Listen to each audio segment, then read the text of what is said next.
दोस्तों, एक कहानी है उस किले की जिसका नाम तो विजयगढ़ है, लेकिन जाना जाता है चंद्रकांता किले के नाम से, क्योंकि किसी जमाने में इस किले में चंद्रकांता नाम की राजकुमारी रहा करती थी, जिसकी वजह से यह किला कई बार नष्ट हुआ और फिर समय समय पर कई राजाओं ने इसका निर्माण कार्य भी किया। सोनभद्र मुख्यालय से करीब 30 किलोमीटर दूर मऊकला गांव में स्थित विजयगढ़ दुर्ग चंद्रकांता की अमर प्रेम कहानी का प्रतीक माना जाता है। जी हां, ये वही चंद्रकांता है जिनके नाम पर चंद्रकांता टीवी सीरियल भी प्रसारित हो चुका है, जिसमें चंद्रकांता और नौगढ़ के युवराज संग उनकी प्रेम कहानी को दिखाया गया था। विजयगढ़ दुर्ग 4 राज्यों मध्य प्रदेश, बिहार, झारखंड व छत्तीसगढ़ राज्यों के सीमावर्ती जनपद सोनभद्र में है। यह दुर्ग वीरगाथा, अय्यारों की अनसुनी कहानियों व तिलिस्म के खजाने से भरपूर है। महाभारत काल से लेकर अंग्रेजों की गतिविधियों का साक्षी यह किला आज भी अपने अंदर कई रहस्य समेटे हुए है। तिलिस्मी विजयगढ़ दुर्ग का निर्माण 3री शताब्दी में किया गया था।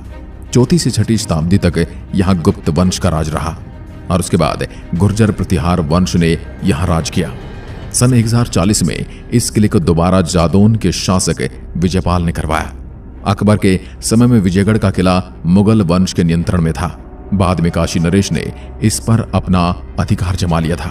काशी नरेश चैत सिंह इसके अंतिम शासक थे, जिन्होंने इस किले पर तब तक शासन किया था जब तक कि अंग्रेज भारत नहीं पहुंचे थे। दोस्तों, अगर आप इस किले की सैर करना चाहते हैं तो आपको खुद के वाहन से जाना होगा।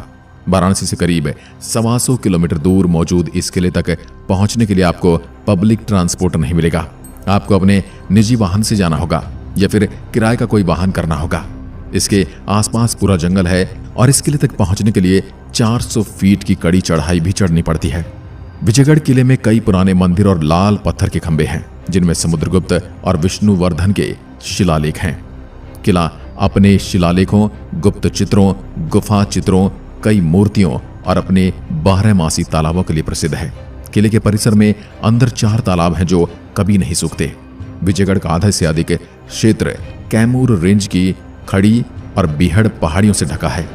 2 टैंकों के बीच एक महल था जिसे रंग महल के नाम से जाना जाता था, जिसमें कलात्मक रॉक नक्काशी थी और इसे राजकुमारी चंद्रकांता का महल माना जाता था। यहाँ आस्था, रहस्य और रोमांच से भरपूर है।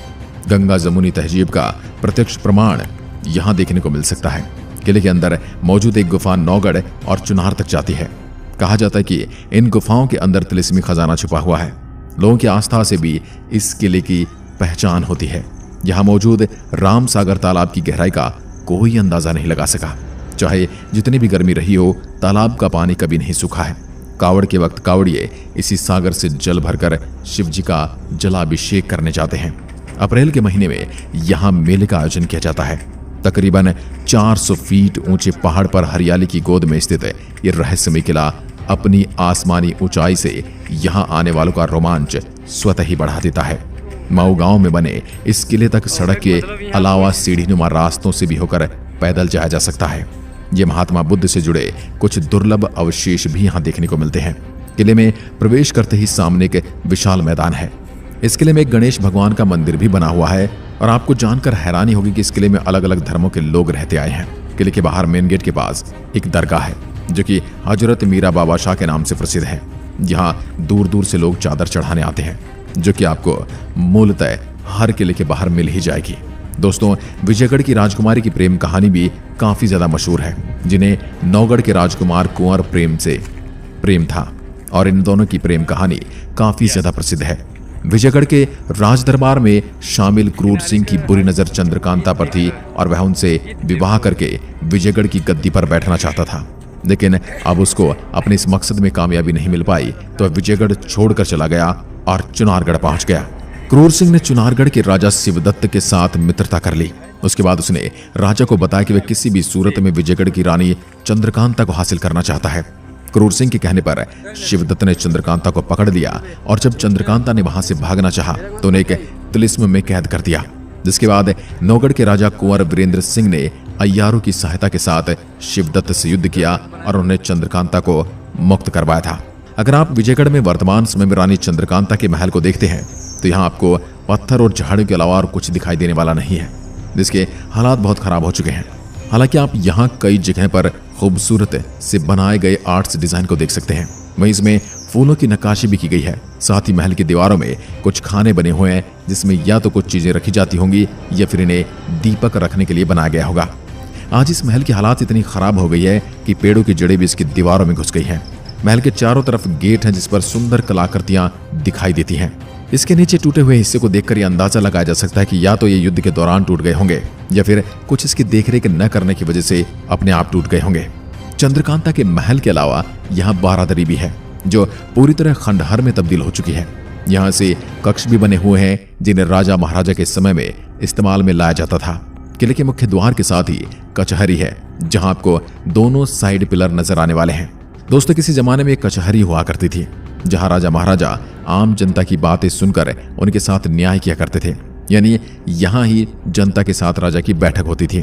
दोस्तों, अगर आप किले के इस हिस्से में जाना चाहते हैं तो आपको ये बात ध्यान रखनी होगी कि यहाँ आप अकेले कभी ना आए।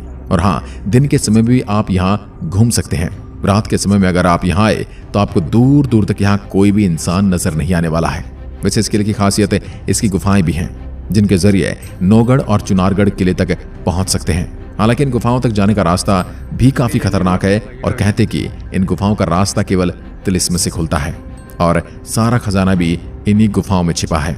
दोस्तों, किला भले ही खंडहर हो चुका है लेकिन यहाँ प्रवेश द्वार की सीढ़ियां काफी अच्छी तरीके से बनाई गई हैं। किले के दूसरे छोर पर सिंह द्वार है जो कि किले का मेन गेट हुआ करता था। दोस्तों, जब आप बाहर निकलेंगे तो आपको यहाँ पर कई सारे स्तंभ एक ही लाइन में दिखाई देंगे जिन्हें देखकर आपको लगेगा जैसे शुरुआत में यहाँ कुछ कक्ष बनाए गए होंगे जिन्हें बाद में नष्ट कर दिया गया होगा या फिर ये घोड़े बांधने का अस्तबल भी हो सकता है। आपको इन्हें देखकर क्या लगता है? क्या आप हमें कमेंट में अपनी राय दे सकते हैं? वर्तमान में इस दुर्ग की स्थिति बहुत खराब है, मगर गुप्त गुफाओं में उकेरे गए शिलालेख और नक्काशी यहाँ आने वाले पर्यटकों का ध्यान अनायास ही अपनी ओर खींच लेती है, जो इसके इतिहास तो बयां करती है, साथ ही इसके रखरखाव पर एक बड़ा प्रश्न चिन्ह भी लगाती है कि क्यों आज की सरकारें इनकी अनदेखी कर रही हैं, क्यों हमारी धरोहर यूं टुकड़े टुकड़े होकर बिखरती जा रही है। फिलहाल इस किले को संरक्षित करने की जरूरत है क्योंकि जिस तरह से विजयगढ़ का किला खंडहर में बदल चुका है, इसे देखकर तो यही लगता है कि आने वाले कुछ सालों में ये टूटकर पत्थरों का ढेर बन जाएगा और हो सकता है कि फिर यहाँ पर लोग कब्जा करना भी शुरू करते हैं, जैसा कि बहुत सारे किलों में देखने को मिलता है। दोस्तों, क्या आपने भी किसी बेजान और किसी खंडहर नुमा किले या महल की यात्रा की? तो हमें कमेंट में लिखकर जरूर बताएं, उस जगह का नाम बताएं ताकि हम उस पर भी एक वीडियो बना सकें। आज के लिए बस इतना ही। जय हिंद, जय भारत।